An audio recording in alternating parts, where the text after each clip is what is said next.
একজন অন্ধ মহিলা ছিল। আজকের প্রোগ্রামে মা বোনেরা আসছেন, মা বোনদের অবদান ইসলামের জন্য অনেকটুকু ছিল, কম ছিল না।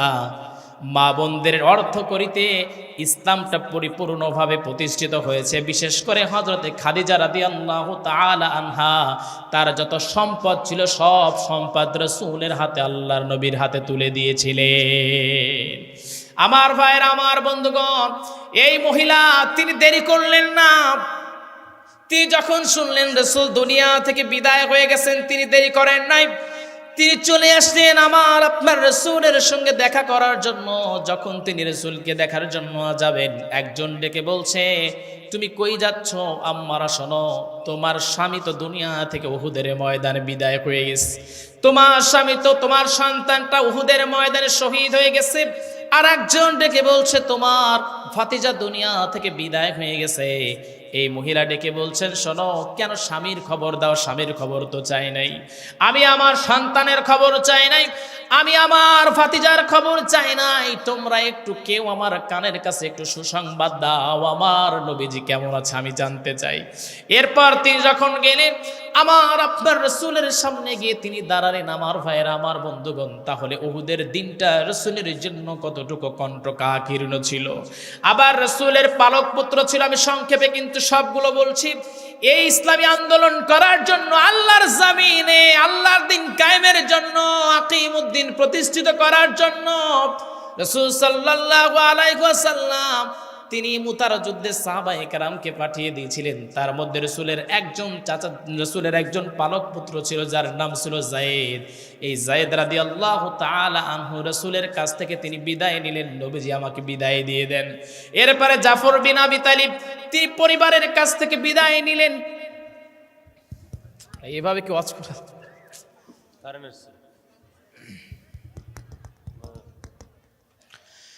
এরপর জাফর বিন আবি তালিব রাদিয়াল্লাহু তাআলা আনহু তিনি চলে গেলেন জিহাদের ময়দানে।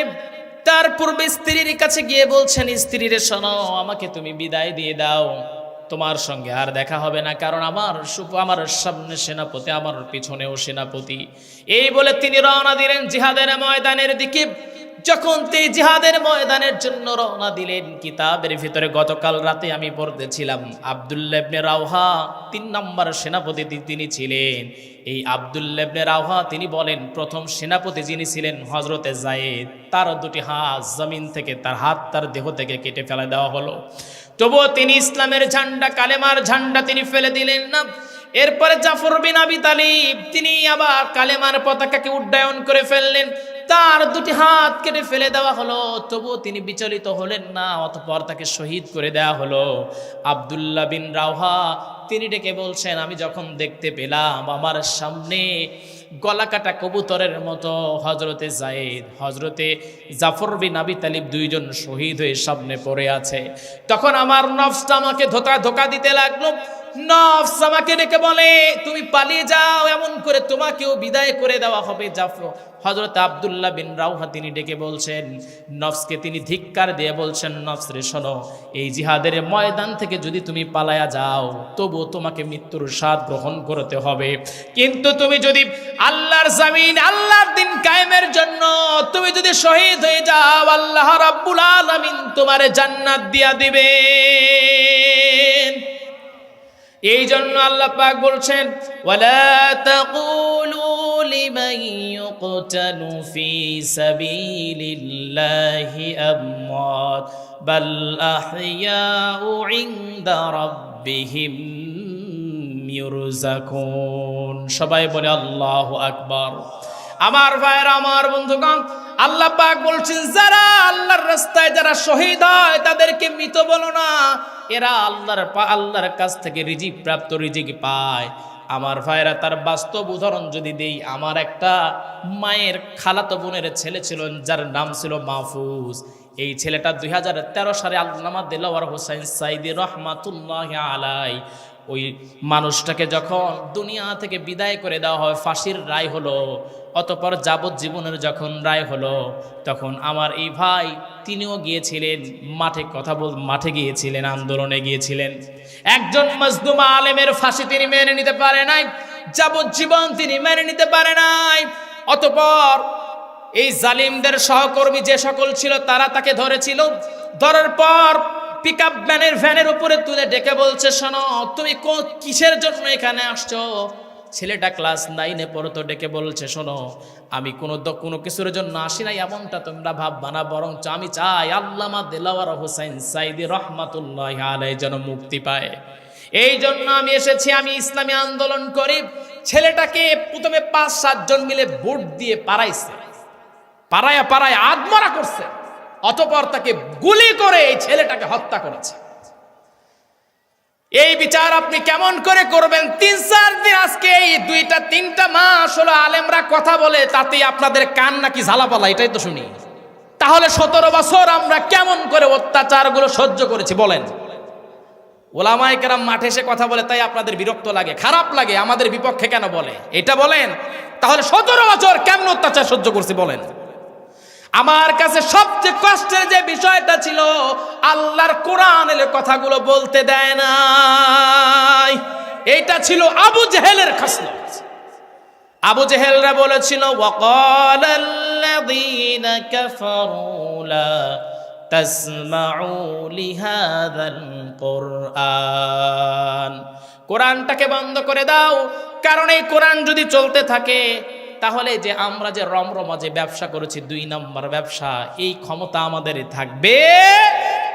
এই জন্য তারা কোরআনটাকে বন্ধ করতে চেয়েছে, কিন্তু বন্ধ করতে পারে নাই। আল্লাহ পাক নিজে বলেন, ইউরিদুনা লিইউতফিউ নূরাল্লাহি বিআফওয়াহিহিম আল্লাহু মুতিম্মু নূরিহি ওয়ালাউ কারিহাল মুশরিকুন। সবাই বলে আল্লাহু আকবার।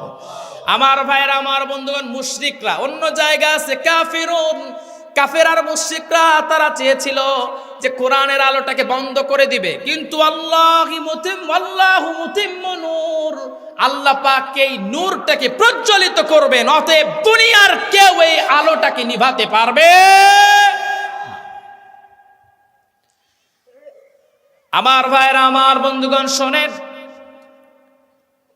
জিহাদ কিন্তু শেষ হয়ে যায় নাই। আগামী সময়ে কিন্তু জিহাদের জন্য প্রস্তুতি আমাদের কেউ নিতে হবে, দরকার আছে না নাই? সবাই বলেন আছে না নাই? প্রয়োজনে জিহাদ করাটা আল্লাহ পাক ফরজ করে দিয়েছেন নামাজের মতো।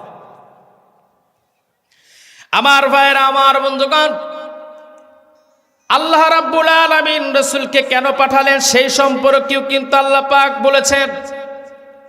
তার মানে রাসূল কেন আসছেন শোনেন, সেইটা সম্পর্কে কিন্তু আমরা আজকে গাফেল হয়ে গেছি। হুয়াল্লাযী আরসালা রাসূলাহু বিল হুদা ওয়া দীনিল হাক্কি লিইয়ুযহিরাহু আলাদ-দীনি কুল্লি ওয়ালাউ কারিহাল মুশরিকুন। আল্লাহ রাব্বুল আলামিন রাসূলকে হিদায়াত এবং সত্য দ্বীন সহ প্রেরণ করেছেন। আমার ভাইরা, আমার বন্ধুগণ, তার মানে আপনি কোন দিকে যাবেন সিলেক্টটা আপনাকেই করতে হবে। আল্লাহর রাসূল যেই সত্য দ্বীন সহ আমাদের মাঝে আল্লাহ পাক প্রেরণ করেছেন, সেই সত্য দ্বীনটা যদি আমরা মেনে নেই তাহলে আমরা সফল কাম হয়ে যাব। আর যদি এই সত্য দ্বীনটাকে ছেড়ে যদি আমরা মানুষের বানানো আইনের দিকে চলে যাই, আল্লাহর কসম, যিনি আমাদের ধ্বংস করে দিবেন তিনি কে? আমার ভাইরা, আমার বন্ধুগণ, কষ্ট হচ্ছে আপনাদের? জিকির করি সুবহানাল্লাহ,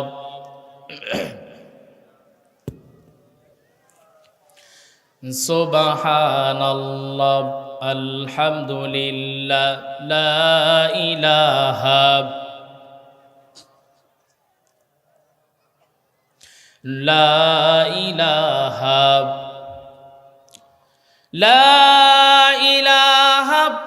ইল্লাল্লাহু মুহাম্মাদুর রাসূলুল্লাহ। সবাই বলি সাল্লাল্লাহু, আর একটু জোরে বলি সাল্লাল্লাহু। আমার ভাইরা, আমার বন্ধুগণ, তাহলে আল্লাহর জমিনে আল্লাহর দ্বীন কায়েম করে, এটা আমার আপনার বানানো। সবাই বলেন বানানো। নবীজি সাল্লাল্লাহু আলাইহি ওয়াসাল্লামের কাছে একজন প্রশ্ন করলেন, কোন আমলটা আল্লাহর কাছে সবচেয়ে বেশি পছন্দনীয়? নবীজি বললেন, সময় মতো নামাজ পড়বা, সালাতুল ওয়াক্তিহা, এরপরে জিহাদ ফি সাবিলিল্লাহ, আল্লাহর রাস্তায় তোমরা জিহাদ করবা। এখন অনেকেই বলবে হুজুর নামাজই পড়ি না, জিহাদ করবো কেমনে, নাকি বলেন? আবার অনেক আলেম আছে তারা আমাদেরকে ডেকে বলে নফসের বিরুদ্ধে জিহাদ করা এটা হলো বড় জিহাদ।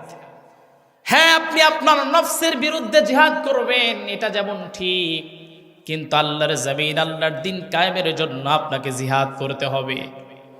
আমার ভাইরা, আমার বন্ধুগণ, এই জিহাদের জন্য সাহাবায়ে কেরাম এই জিহাদ করতে গিয়ে সাহাবায়ে কেরামের রক্ত পর্যন্ত দিয়েছেন, নবীজি রক্ত দিয়েছেন, যেটা আমি বললাম উহুদের প্রান্তে, তায়েফের প্রান্তে, এবং নবীজির সাহাবায়ে কেরামেরা পর্যন্ত রক্ত দিয়েছেন। বিশেষ করে গুরুত্ব বোঝানোর জন্য একজন সাহাবীর আলোচনা করছি, যার নাম ছিল আব্দুল্লাহ ইবনে উম্মে মাখতুম রাদিয়াল্লাহু তাআলা আনহু। তিনি একজন অন্ধ সাহাবী ছিলেন। তার কাছে সবচেয়ে পছন্দনীয় বিষয় যেটা ছিল সেটা হলো আল্লাহর কোরআন।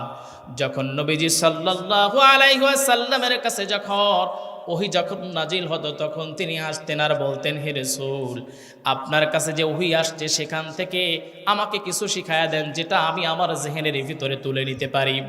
আল্লাহর নবীকে যখন এমন কথা বলতেন, আল্লাহর রাসূল যে আয়াতটা নাজিল হয়েছে সেই আয়াতটা বলে দিতেন। আব্দুল্লাহ ইবনে উম্মে মাখতুম তিনি সেই আয়াতটাকে মুখস্থ করে নিতেন। সাল্লাল্লাহু আলাইহি ওয়াসাল্লাম বিশ্ব নবী তিনি যেই কাজটা করলেন, তিনি চিন্তা করলেন কাফের বেঈমানেরা আমার সাহাবায়ে কেরামের উপরে যেমন করে অত্যাচারের স্টিম রোলার চালিয়ে দিয়েছে, অতএব তাদের সঙ্গে একটা সলা পরামর্শ করা যাক, তাদের সঙ্গে একটা পরামর্শ করা যাক।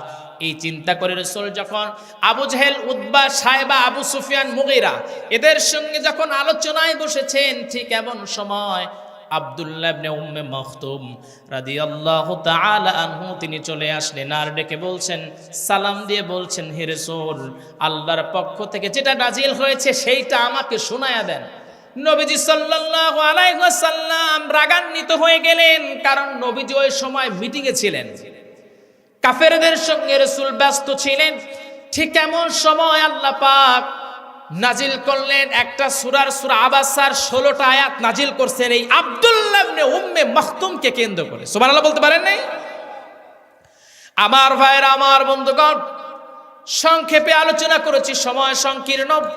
আব্দুল্লাহ ইবনে উম্মে মাখতুম রাদিয়াল্লাহু তাআলা আনহু এইবার আল্লাহ পাক আয়াত নাজিল করে ডেকে বলছেন, হে রাসূল শোনেন, কেউ যদি আপনার কাছে কোরআন তেলাওয়াত যদি শিখতে আসে, কোরআন যদি শুনতে আসে, তার কাছে দুনিয়ার সকল ভীতি ব্যস্ত রেখে তাকে আপনি কোরআন শিখাবেন। জোরে কোন সুবহানাল্লাহ।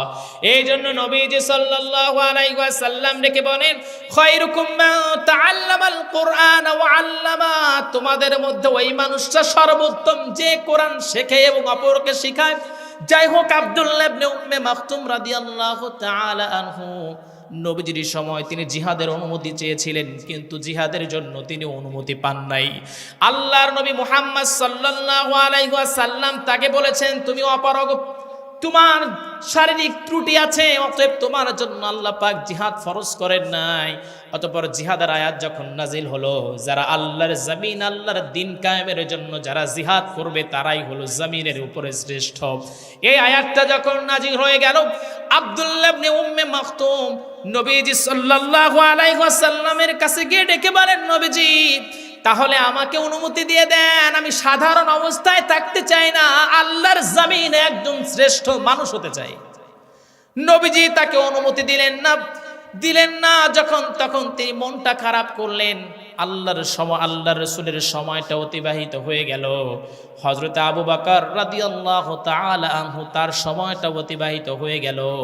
এরপরে যখন খলিফাতুল মুসলিমিন হযরত ওমর রাদিয়াল্লাহু তাআলা আনহুর সময় যখন চলে আসলো, তখন ওমর রাদিয়াল্লাহু তাআলা আনহুকে তিনি গিয়ে ডেকে বলছেন, খলিফাতুল মুসলিমিন ওমর শুনেন, আমাকে একটু আপনি অনুমতি দিয়ে দেন, জিহাদের ময়দানে আমি যেতে চাই, আর আমি শহীদ হয়ে যেতে চাই। কারণ যারা শহীদ হয়ে যায় তারা নাকি মরে না, তারা নাকি জীবিত থাকে, আর আল্লাহর জমিনে তারা হলো শ্রেষ্ঠ সন্তান, অতএব শ্রেষ্ঠ মানুষ। অতএব আপনি আমাকে অনুমতি দিয়ে দেন, আমি আল্লাহর জমিনের দিন কায়েমের জন্য জিহাদে যেতে চাই। খলিফাতুল মুসলিমিন হযরত ওমর রাদিয়াল্লাহু তাআলা আনহু তিনিও মাঝে মাঝে দোয়া করতেন, আল্লাহুম্মা রযুকনি শাহাদাতান ফি সাবিলিক ওয়াজআলনি কবরি ফি বালাদি রাসূলিক। একদিন তিনি মক্কা থেকে মদিনার উদ্দেশ্যে রওনা হয়েছেন। প্রতিমধ্যে যখন মাগরিবের আজান হয়ে গেল, তিনি মরুভূমির ভিতরে নামাজ আদায় করলেন। পরে যখন ইশারের সময় হয়ে গেল, তাঁবু টানানো শেষ, এরপরে তিনি ইশারের নামাজ তিনি আদায় করলেন। অতঃপর ইশারের নামাজ আদায়ের পর তিনি বাহিরে তাকিয়ে আছেন, বাহিরে তিনি বসে আছেন আর চাঁদের দিকে তাকিয়ে আছেন। চাঁদের দিকে তাকিয়ে চোখের পানি ফেলে বলছে চাঁদ রে শোনো, তুমি যত সুন্দর তার চেয়ে তোমার চেয়ে বেশি সুন্দর আমার নবী যিনি এখন মদিনায় অবস্থান করেছে। এই জন্য কবি বলেন, ইয়া সাহিবাল জামালি ওয়া ইয়া সাইয়্যিদাল বাশার মিন ওয়াজহিকাল মুনিরি লাকাদ নাওয়ারাল কমার। এমন করে কবি নবী রাসূল সাল্লাল্লাহু আলাইহি ওয়াসাল্লামের প্রশংসা করেছেন। হযরত ওমর এইবার দোয়া করলেন, আল্লাহুম্মা রযুকনি শাহাদাতান ফি সাবিলিক, আয় আল্লাহ আপনি আমাকে শাহাদাত এর মৃত্যু দেন, আপনার জমিনে আপনার রাস্তায় যেন আমি জীবন দিতে পারি, কবুল করে নেন। আমার ভাইরা, আমার বন্ধুগণ, এরপরে তিনি দোয়া করলেন, ওয়াজআলনি কবরি ফি বালাদি রাসূলিক, রাসূলের শহরে যেন আমার কবরটা হয়ে যায়। দোয়া করলেন হযরত ওমর, কিন্তু শাহাদাতি মৃত্যু পেয়েছেন, নামাজে দাঁড়িয়েছেন। যখন তিনি নামাজে দাঁড়িয়েছেন, তখন একজন কাফের হযরত ওমরের কাছে আসছিল, আবু লুবাবা আল মাজুসি। তিনি আসলেন, খঞ্জর দিয়ে হযরত ওমরের নাভি বরাবর মারছেন, নামাজের ভিতরে তাকে শহীদ করে দিয়েছেন। আমার ভাইয়েরা, আমার বন্ধুগণ, এমনিও মরতে হবে, অমনিও মরতে হবে, কিন্তু আল্লাহর জমিন, আল্লাহর দিন কায়েমের জন্য জিহাদের ময়দানে গিয়ে যদি জীবন দিতে পারি, এর চেয়ে বড় সফলতা আর হতে পারে না, ঠিক কিনা? আগামীর দিনে আমরা ইসলামের সঙ্গে থাকবো ইনশাআল্লাহ, আগামীর দিনে আমরা কোরআনের সঙ্গে থাকবো ইনশাআল্লাহ। আব্দুল্লাহ ইবনে উম্মে মাখতুম রাদিয়াল্লাহু তাআলা তিনি জিহাদের ময়দানে গেলেন। তিনি বললেন, খলিফাতুল মুসলিমিন, আমার এই কঠিন কাজ তো পারবো না, আমার একটা দায়িত্ব দিবেন। দায়িত্বটা হলো পতাকা বহনের দায়িত্বটা আপনি আমার হাতে দিবেন। পতাকা বহনের দায়িত্ব যখন দেওয়া হলো, কি কঠিন যুদ্ধ! 3 দিন পর্যন্ত কোনো ফয়সালা হলো না। এরপর আব্দুল্লাহ ইবনে উম্মে মাখতুম রাদিয়াল্লাহু তাআলা আনহুর লাশটা কোথাও খুঁজে পাওয়া যায়, তাকে খুঁজেই পাওয়া যাচ্ছে না। অতঃপর খুঁজতে খুঁজতে দেখা গেল লাশের স্তূপের নিচে এই অন্ধ সাহাবী তিনি পড়ে আছেন, গলা নাই, হাত নাই। অতঃপর তাকে যখন নিয়ে আসা হলো, খলিফাতুল মুসলিমিন হযরত ওমর চোখের পানি ছেড়ে দিয়ে বললেন, শোনো, আমি একজন অন্ধ মানুষকে দেখলাম, যিনি রাসূলের প্রিয় সাহাবী ছিলেন আব্দুল্লাহ ইবনে উম্মে মাখতুম রাদিয়াল্লাহু তাআলা আনহু। তিনি শাহাদাতি জীবন কেমনটা করে পছন্দ করে নিয়েছেন, আল্লাহর জমিন, আল্লাহর দিন কায়েমের জন্য নিজের রক্তকে তিনি ঢেলে দিলেন। আমার ভাইরা, আমার বন্ধুগণ, অতএব যে আলোচনাটা করলাম সেটা হলো, আমাদের মাঝে একটা জিনিসই মনে রাখতে হবে, আমাদেরকে একটা জিনিসই সেন্সে রাখতে হবে, সেটা হলো আগেও মরতে হবে, পরেও মরতে হবে, কিন্তু ইসলামী আন্দোলন করতে গিয়ে যদি মরে যাই, সেই মরণটা হবে আমাদের শ্রেষ্ঠ মরণ, ঠিক কিনা? আল্লাহ পাক আমাদের কবুল আর মঞ্জুর করেন। সবাই বলেন আল্লাহুম্মা আমিন।